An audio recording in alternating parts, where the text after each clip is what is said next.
Salutogenesis against the odds. Resilience factors among adolescents. What is salutogenesis? Most of the time we ask, what causes disease? What makes this person unhealthy? That is a pathogenic view. But we rarely ask why someone is healthy. If we turn the view around and shift from the traditional approach of pathogenesis, we can instead ask, what is the origin of health? That is salutogenesis. We then ask, what creates health? Let's imagine life as a river. The river is full of risks, but also full of resources.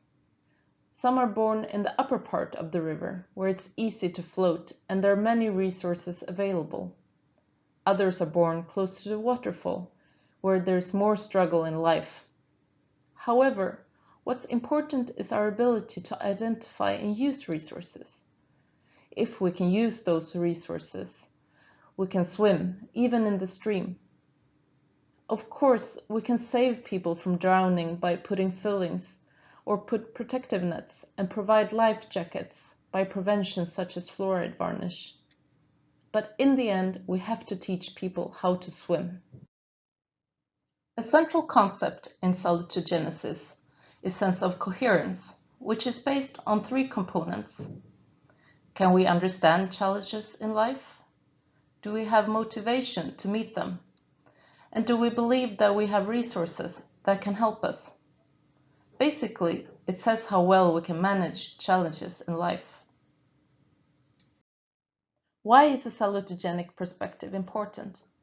Because dental caries is the most prevalent disease in the world and a global public health problem. Untreated caries in permanent teeth is affecting 2.4 billion people. In addition, those in disadvantaged groups have a higher risk of caries as well as worse general health. What does it look like in Sweden? In Sweden, there's access to free dental care for children and adolescents. However, there is still inequality in oral health, especially among younger children. If we look at Malmö, for example, a city in southern Sweden, there's an evident health gradient between different socioeconomic areas. If we look closer at Malmö, there are low socioeconomic areas with high caries rates. But even in these disadvantaged areas, there are healthy individuals who are caries-free. These individuals are expressing resilience. That is a positive adaptation to adversity, expressed as better health. My name is Marie Nordström, and I'm a dentist and PhD student at Malmö University in Sweden.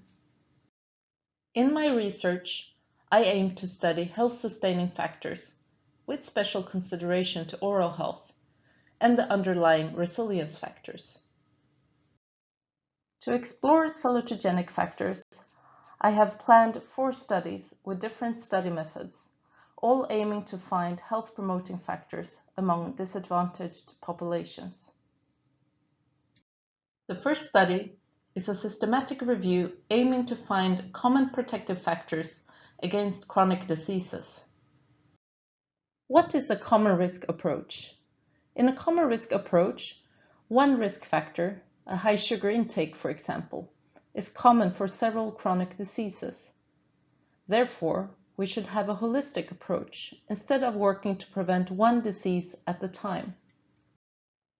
If there are common risk factors, there should also be common protective factors. Can there be one health factor that can prevent several chronic diseases? We will study this by a systematic review.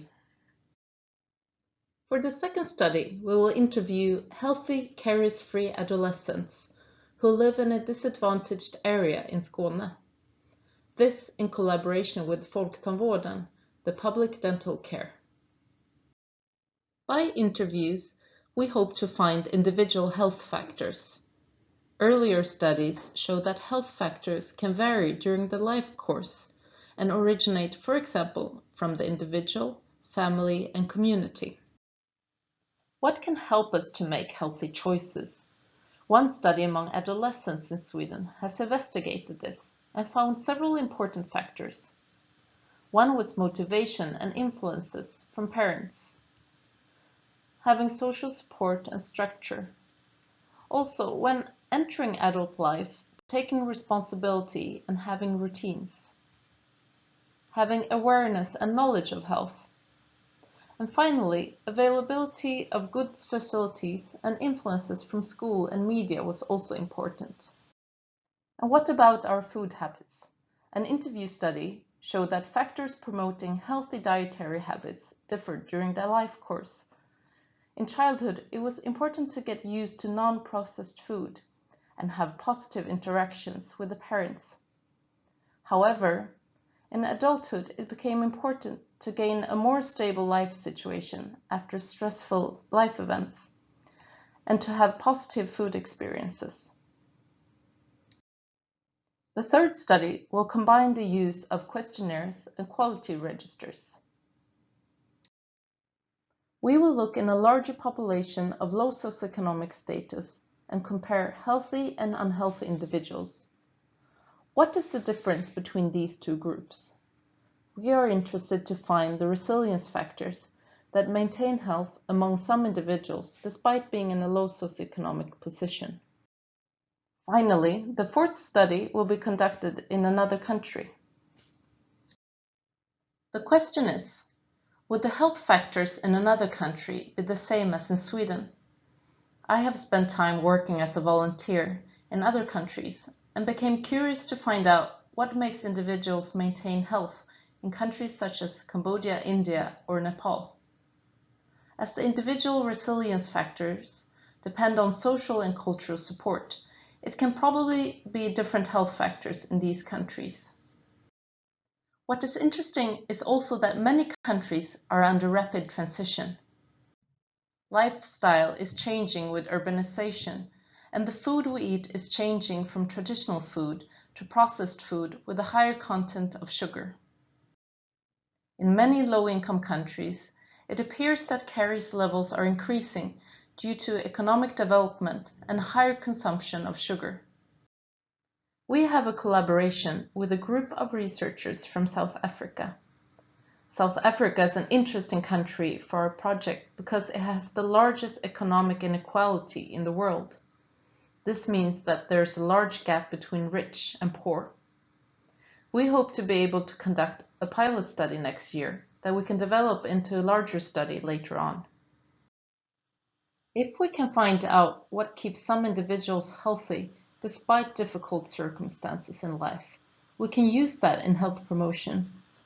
These 4 studies can contribute with an explanatory model to how resilience maintains some individuals healthy despite chronic adversity. And this is useful information that we can use to improve health and reduce health disparities.